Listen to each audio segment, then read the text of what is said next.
I wonder what you think of when you hear the words traditional family values. Tell me what's going through your head right now. Traditional family values. Evangelicals. Say it again. Norman Rockwell, Republican. Be honest, what's going through your mind? Mother, father, 2 kids. Although the study is the average family is mother, father, and 2.5 kids, with a white picket fence and a puppy. Yeah. What else?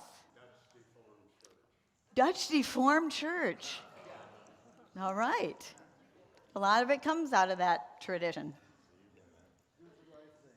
Do the right thing. Exclusion. Say it again. Be thankful. Write thank you notes. Someone else over here said judgment. Yeah.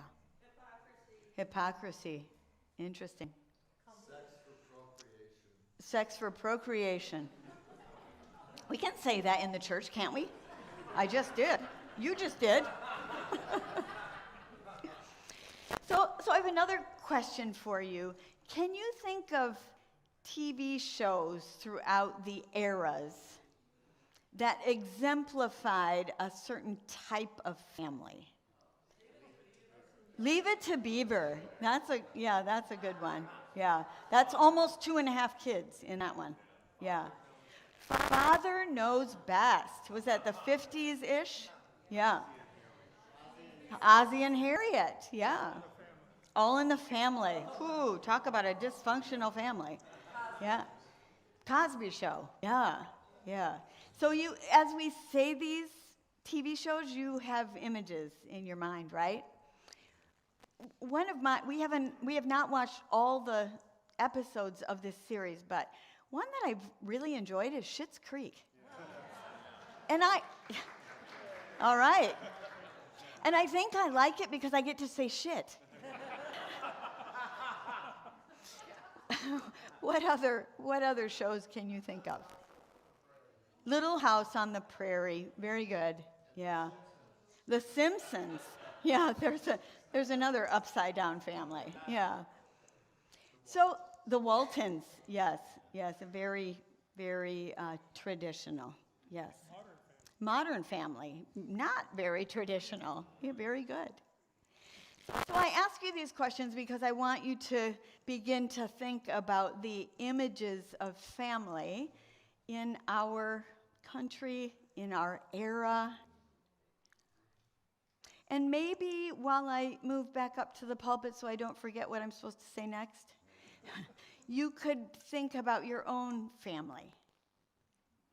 Where did your own family fit in those definitions, in those models that we've talked about?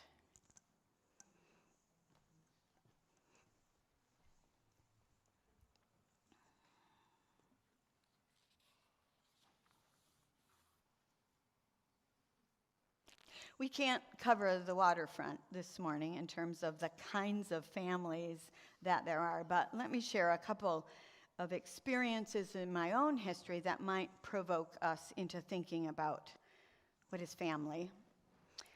So I come from a family of 6, and 5 of us had dark brown hair, I cheat, and dark brown eyes. And then there was my sister. She was a bright blonde with bright blue eyes. And I heard someone say once, "Did she come from the postman?" I had a very good girlfriend who had to go home from school and put dinner in the oven because her mom worked outside the home. Another girlfriend whose mother wouldn't marry the man who was her partner. Now I realize the wisdom of that. women who can claim death benefits from deceased partners until a certain age. Speaking of laws, what does the legal bind required by the state do to our ability to end relationships that aren't working? Does the church sanction state activity by performing only marriages that are legal? When I was divorced, and how does that affect family, right? When I was divorced at age 20, I wondered if I would ever be accepted in the church. I became a single parent at that time, and can't tell you how many times I was looked at askance, or heard people say in my presence, "I hope my children don't marry divorced people."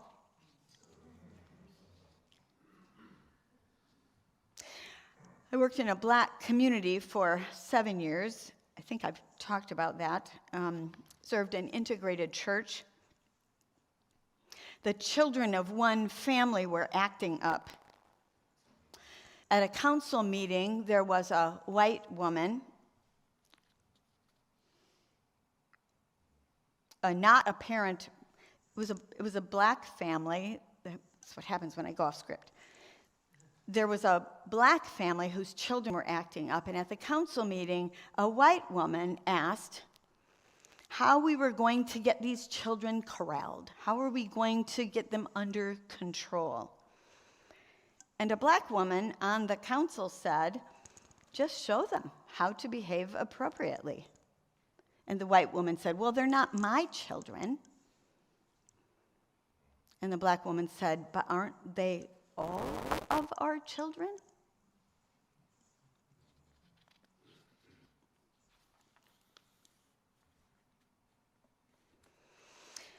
There are so many ways of thinking about family. Some might say, well, let's look at the Bible. What does the Bible say about family? Well, if we use the Bible as a guide, then it's appropriate for a man to have as many wives as he wants and as many children with those wives as he wants, unless, according to one epistle, they want to be a leader in the church, then they have to be the man of one wife. Sorry, Mark, I don't think Jeremy is your wife.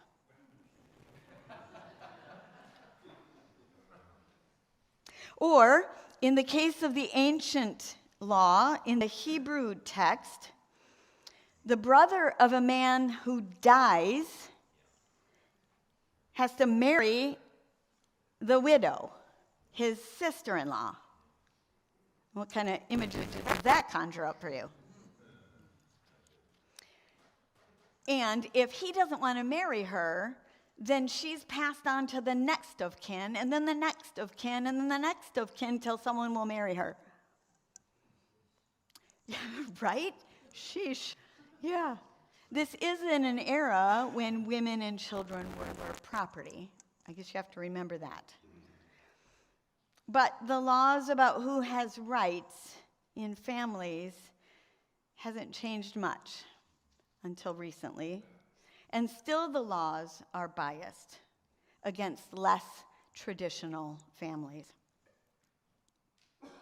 I remember someone in a group saying pejoratively to a same-gender couple this was before 2015, "You're living in sin." And someone I think they tried to make it as a joke, seriously. And someone in the couple said, "Well, you won't let us get married." Until 2015. But in the case of our story today, Jesus definitely expands the definition of what family is. It's pretty clear that he means anyone who does what he does. Anyone who lives love is family to him. Jesus calls all of his disciples his siblings.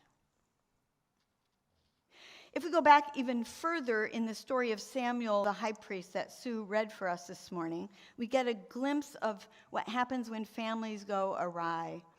So Samuel was the high priest, and that also meant he was the legal ruler of the day. Yes, church and state were deeply entwined in the biblical era in the Hebrew community. And Samuel had lost control of his kids. But he also had the right to place his kids into the outlying areas as rulers. So you've got these people who don't know how to rule, who care only for themselves, and the people that they're ruled by are saying, this isn't working. And they look around and they see that other nations have kings. And kings' rule is the law of the land. And so let's have a king. And at the end of the text that Sue read, it begins to describe all the things that will happen. Your young men will be constricted into the army. You will be taxed to support the way of life of the king and all of his cohort and the army. And the list goes on and on and on about the travesties of having a king. And the people say, we don't care, give us a king. And God, through the prophet Samuel, says, let the people find out what happens. Leave them to their own devices.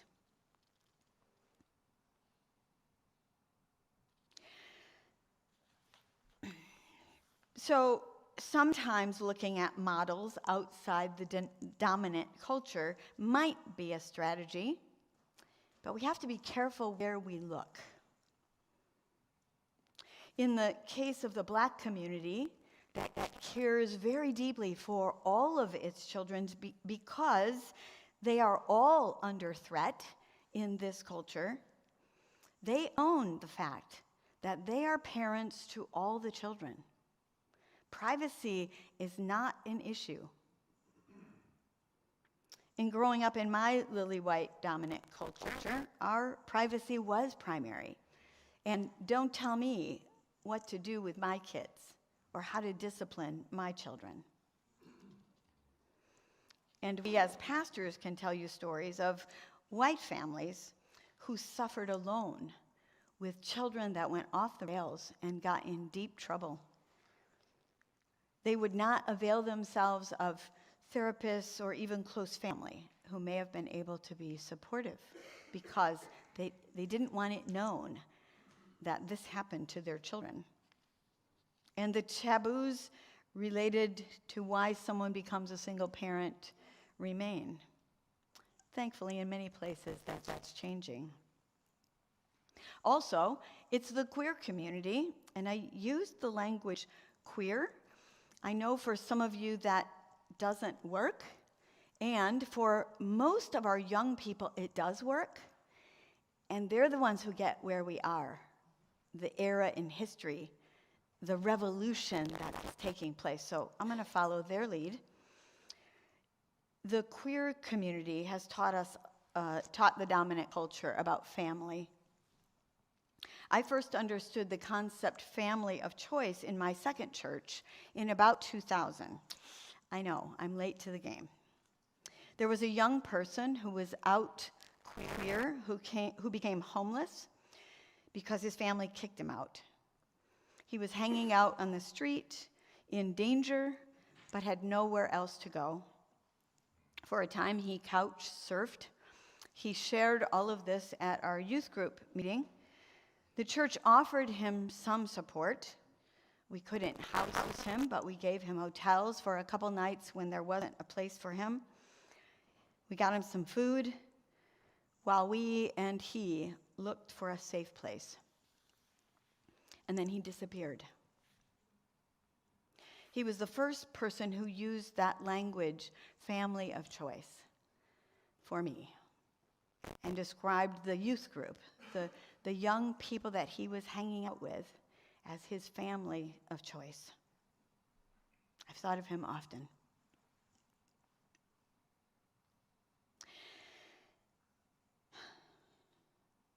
Many of you know that of which I speak. I don't think we can cover all the bases, as I've said, but I do think we have to focus on what Jesus said about family being broad and inclusive. It's how a church should be. It's how your family of choice should be. And I think we have to be careful about the ways we use that language. Patrick Kiefert, in his book, Welcoming the Stranger, Public Theology for Worship and Evangelism, talks about how we speak in the church about guests who come in. And in this church in particular, people may be coming because they don't have family who accept them. They may be coming because there are churches that hurt them. And so when we describe ourselves to them as family of choice, they may think, family? I don't need any more of that stuff.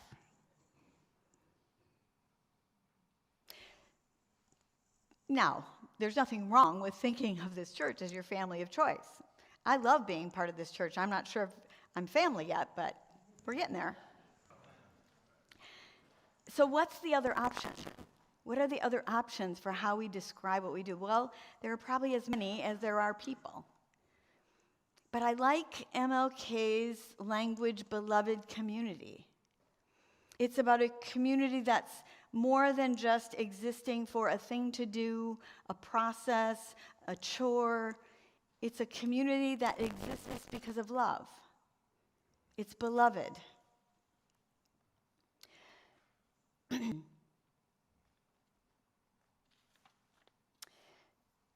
And the other alternative that I like is friendship. Although I think Facebook ruined that for me. Friends are just people who like some post that you have, right? And then you can have 1 million friends, and what does that really mean? But Jesus calls us friends. He says, you're no longer servants, you're my friends. And that word in the Greek is phileo. It's deeply rooted in the concept of reciprocity and equality. And it has to do with an obligation, but not an obligation for the sake of obligation, an obligation for the sake of care and kindness, an obligation for the sake of building the relationship. Phileo could encompass family members first in the Greek setting, with the addition of other members of society with whom those same ideas resonate. Jesus said, the greatest love one could have is to give up one's own priorities for the sake of the relationship. Jody's interpretation. This is what we understand to be the case in the church, right? We are obligated because each person is created in the image of God. Each person represents Jesus to us. We are obligated to love one another and to support one another in any way we can. And not only those among us, but those who are not among us. They too were created in God's image, and especially for those who hurt or are oppressed in some way. I don't think there are any right or wrong answers to this dilemma. I think that you, in many ways, exhibit what Jesus was talking about. That those who do my way of life, those who live the way I live, those who live love, are family. And so, welcome to the family. I looked really hard. I have a song that I sing to my grandchildren. It's called "Tell Me Why the Stars Do Shine." I looked for it, and I couldn't find it. I thought I'd put it on a CD and play it at the end of the message this morning. Hear the words to it. Tell me why the stars do shine. Tell me why the ivy twine. Tell me why the ocean's blue, and I will tell you just why I love you. Because God made the stars to shine. Because God made the ivy twine. Because God made the oceans blue. Because God made you. That's why I love you. Amen.